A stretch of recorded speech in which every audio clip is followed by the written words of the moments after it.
Hello, YouTubers, friends, compatriots, bootlickers, shills, debt slaves, serfs, peasants, vassals, telecoms, telecomi, pinko, finks. I'm a useful idiot, and today I want to talk about another level of this surveillance and NSA spying scandal. And that's why I enunciated my intro nice and slowly, so that all the intelligence agencies, including DHS, NSA, CIA, FBI, and all the rest, can get a clear message. Won't have to strain when they watch this video and filter it through all their data mining services. So anyway, this information about the pricing scale for what surveillance and wiretapping costs is a story that's making the rounds. But this one article I found had a few more details and can round out a little bit of analysis a little better. So I'm going to tackle this story. And that's the fact that industry disclosures made last year show that there's an entire multi-million-dollar industry that's being created and that all the telecommunications companies are profiting from on a vast scale, as it turns out. So not only is it a bunch of lies that they're actively working with all these intelligence agencies down to the most minute detail, but they're more than happy to do anything the government wants, as long as they can make a bunch of money on it. That's what they're doing. So there's some observers that argue that charging these fees creates a paper trail and therefore more visibility. But that's a pretty minor argument in the scheme of things. And so let's look at some of these scales. So what we have is AT&T charges $325 activation fee and then $10 a day for your average wiretap.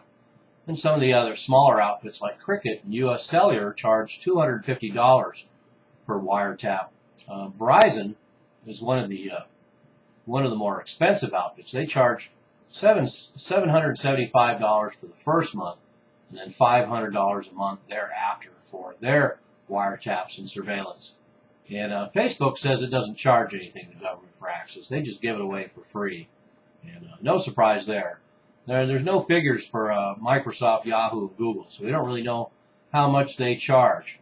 But American Civil Liberties Union records and information requests have shown that emails can cost as little as $25 a piece. So when you do the math, apparently it comes out to the average wiretap is said to cost $50,000 a piece, and that includes reimbursements and operational costs. And but that's only a median fee, $50,000 a wiretap. There's one narcotics case in New York that was documented in 2011 that cost the government $2.9 million just for one wiretap, one target for surveillance. And another part of this story that is interesting is the details coming about how active these companies are. And a good indication of that is personnel devoted to surveillance and wiretapping. It turns out AT&T has 100 employees that process government surveillance requests, and Verizon has 70 employees that are working on processing government surveillance requests. And Verizon alone gets 250,000 requests each year. So here's another piece of the puzzle. Every little story that comes out, although seems to be redundant in some of the details, each one provides another little clue. And here's another one: the fact that Verizon alone is getting 250,000 requests for surveillance and wiretapping each year from the government. And Yahoo gets 30,000 requests a year. And a lot of the, of course, requests can't be documented because these corporations and governments say they aren't doing it. But once again, looking at the fine details, it's kind of interesting because the telecommunications companies' official line is that they try to discourage gratuitous requests and prevention of losing money. And that's why the telecom industry turned to a federal law that allows companies to be reimbursed for the cost of, quote, searching for, assembling, reproducing, and providing communications content, unquote, and that the cost must be, quote, reasonably necessary, unquote, and mutually good, quote, unquote. So So pretty interesting corporate byline. They say that they charge money because they want to discourage gratuitous requests from the government, even though Verizon is still getting 250,000 requests each year. And they also don't want to lose any money by all the extra work that they have to do for surveillance. But of course, it's been proven that it takes little effort. It's just like the fees that they charge for overdraft fees and NSF fees and all the other banking fees that banks charge. Telecommunications companies are just the same. It probably costs them pennies on the dollar, if anything, to process these wiretapping and these surveillance things. But they're gonna make a total bank by charging $325 activation fees and $775 a month fees for wiretapping and surveillance, and an average cost of $50,000 per wiretap. So that reminds me a lot of how the banks work as far as laundering drug money and drug cartel money as well.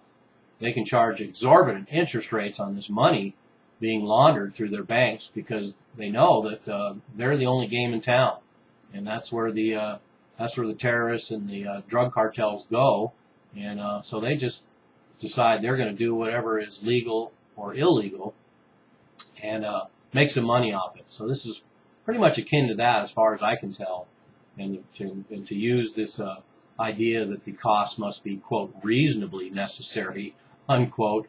That sounds like more corporate talk. They're going to charge whatever the market will bear. And when it comes to the government, of course, the market will bear a lot because endless supply of taxpayer money. Telecommunications companies know that. They're going to charge an arm and a leg for all these services. And in fact, telecom communication companies have developed actual fee schedules and now bill law enforcement much like they do regular customers. So government just gets a bill, and then the government takes all our taxpayer money and pays that bill. And a good example of how lucrative this can be is between 2007 and 2011, AT&T alone collected $24 million. Not too bad for basically not doing much other than screwing the American people. Verizon collected another $20 million. So if you extrapolate how many telecommunications companies they are and look at profits for surveillance and wiretapping of $20 million over a 3 or 4 year period, that's pretty good money. So they're making roughly about $5 million a year per telecommunications company for these activities. And I'm sure that those numbers are going to explode as this program continues to expand. And of course, we don't even really know what the real numbers are. And some of these systems are even automated. Sprint, for example, in 2009 just created a website for law enforcement. And they can just go down there and plunk down $30 a month with their Visa over the web and get their wiretaps put in place. And Sprint gets 8 million requests a year too, so they're also very active. But another few points that this brings up to me are the fact that the potential for overcharging is massive. But once again, we have a situation where the American taxpayer essentially pays for their own enslavement. The American taxpayer is paying for corporations and the government to spy on them.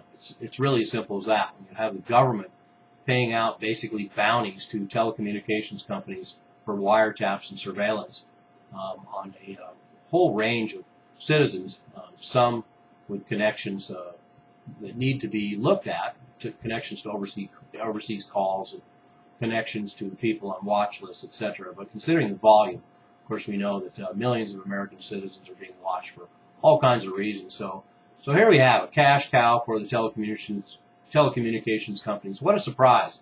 This simplifies everything. Once again, to go back to my friend Bertley's mantra, follow the money. This is what's in it for telecommunications companies. They've been given retroactive immunity from being sued for spying by both the Bush and Obama administrations. And now we find out that, of course, this whole system is a huge cash cow for them.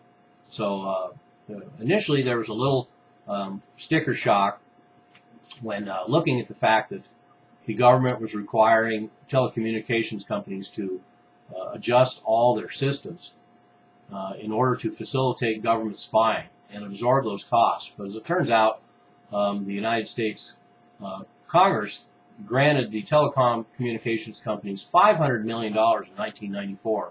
So when the Law Enforcement Communications Assistance Act was put in place in 1994, telecom communications companies were immediately handed $500 million in order to facilitate all of these adjustments.